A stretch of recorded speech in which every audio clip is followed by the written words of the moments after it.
possible for farmers to profitably plant corn this year. Operating costs for things like fertilizer, seeds, and liquid nitrogen are almost triple and quadruple the old prices. It will not be profitable to plant this year. Some farmers are deciding to switch from corn to soybeans for 2022, but there's currently a shortage of soybean seeds, so plans are still up in the air. Some farmers have even gone so far as agreeing that will be a major grain shortage later this year, especially with corn, and that's a major issue, seeing that corn is one of the fundamental pillars of the U.S. food industry. Just remember one key thing: shortages of corn and wheat isn't like some shortage of semiconductor chips or even cars. If you miss the farming season, this impacts food supplies for the next few years. And while we can deal without a new smartphone or new car, we can't live without food. The longer the war continues, the higher the risk of ripple effects of these food supplies. It's even expected to extend to the auto industry as a whole. According to many experts, the war could reduce global production of new cars and trucks by millions in 2022. That's this year. The European auto market will feel the effects too, and they'll feel it first. Then the U.S. and other markets will be next. European automakers Mercedes-Benz and Audi have already announced that they'll be cutting production at their plants. This is due to wire harness that are no longer coming in from their plants in Ukraine. Russia and Ukraine are extremely important sources of palladium and neon gas, which is critical to producing semiconductor chips. Ukraine itself produces almost 70% of the world's neon gas needed for important components, especially in the auto industry. But because of the current crisis in both these countries, researchers expect there will be 3.5 million fewer vehicles globally. But now let's talk about short term. How bad are we talking here? For consumers here in the U.S., the most immediate impact of this war is higher gas prices. They're already sky high, and they're only expected to continue skyrocket. Because of these sky high prices, Europeans have already decreased their driving habits, like those in Turkey and Germany. Did you know that if you think $4 to $5 a gallon in the U.S. is expensive? Well, listen to how expensive gas is in Germany. $8.26 a gallon. No wonder drivers in Europe are getting smarter about how much they really need to drive. Experts predict that a price tag of $4 a gallon in the U.S. by the 1st of April. And indeed, last month, gas prices passed that mark in every U.S. state for the first time in history. And since their original predictions have come true, what are they expecting now? Well, the head of petroleum analysis at Gas Buddy said today, liquid fuels have turned into liquid gold. Prices for gasoline and diesel are spiraling out of control because of the global supply and demand imbalance. Canada also hit an all-time gas price high the same week. Their gas hit $8.15 Canadian dollars a gallon for the first time in history. And that's despite the fact that Canada has the world's third largest oil reserves after Venezuela and Saudi Arabia. So, what are gas price predictions for the future? Gas Buddy predicts the average cost for a gallon in this country will hit $4.25 in June. For now, American and Canadians can still drive without overly worrying about gas prices, but eventually we too will reach a tipping point. Did you know that last month Renault agreed to sell their stake to Russia? Here's why this is important to know. Renault originally began their joint venture with the city of Moscow back in 2005. Yet last March, they suspended operations at their Moscow plant. This announcement was made only hours after Ukrainian President Zelensky addressed the French Senate and asked for Renault and other French companies to leave Russia. Then Renault announced their plans to sell their 68% share in Avtovaz, Russia's biggest car maker, to NAMI, a Moscow-based automotive research institute. Renault did not disclose the exact price they plan to sell the stake for, but I'm sure it's nominal because if they don't sell it, Russia will just seize it for free anyway. Renault called the sale to the city of Moscow a responsible choice. Chief executive Luca De Maio said that it was a difficult but necessary decision. Russian officials recently threatened to nationalize Western businesses backing out of Russia due to the current war. So by nationalizing the Renault factory, that would make it the first major transfer of private assets into Russia's hands. Recently, they nationalized McDonald's. This is just the beginning. Think of it from an economic standpoint. If Renault, with 45,000 employees in Russia, is now nationalized, and they just lost an entire factory and business in the country, won't they increase their car prices to recuperate some of this loss? Won't this also create a shortage of Renault cars? So now you see how the war is impacting the car supply and the prices. To understand this a bit more, just look what happened in Iran when the U.S. sanctioned it. Some of you describe these international sanctions as crippling Iran's car industry. You see, at the time of these sanctions, automobile manufacturing was Iran's second largest industry. It accounted for 10% of Iran's GDP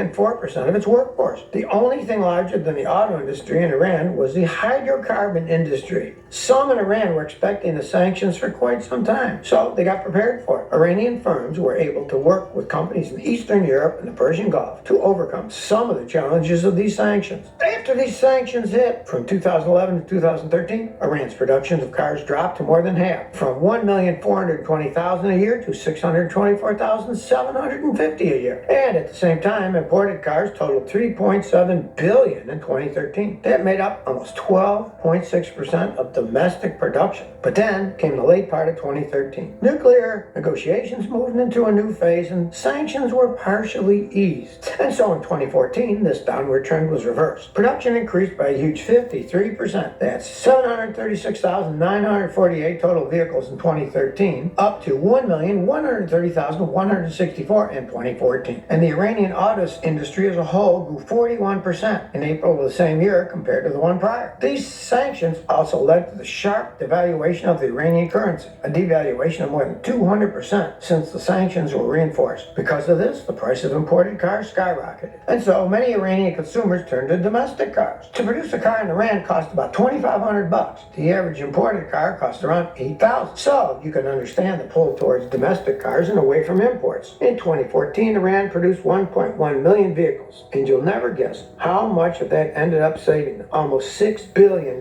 Interestingly enough, during that same period, Iran decided to expand trade relations with Eastern Europe and China. Chery, a major Chinese auto manufacturer, had begun exporting cars to Iran in 2005. But after these international sanctions, more than 20 Chinese automakers and manufacturers entered Iran's market. That included companies like Shangwan, Li-Fan, Haima, Dongfeng, Futan Brilliance, and MG. Have you even heard of these car makers? Obviously, most Americans haven't. Those are cheap cars, but they take you where you need to go. Anyway, after all that, in 2018, the U.S. reinstated sanctions on Iran. Total value of imported contents for car manufacturing was cut by $2.5 billion. So, did that end up destroying Iran's auto industry completely? Far from it, believe it or not. Iran's auto sector has started standing on its own feet, even though they had previously been relying on imported car kits for years. Once these foreign companies stopped supplying to Iran, Iran shocked the auto industry as we know it. In fact, Iranian officials have now started referring to these sanctions as a blessing. That's because these sanctions motivated Iran to build and rely on their own cars. Right now, each Iranian-made car requires $1,500 to $1,700 US dollars to make. You recall, it was $2,500 in 2013. But Iran expects that figure to decrease exponentially,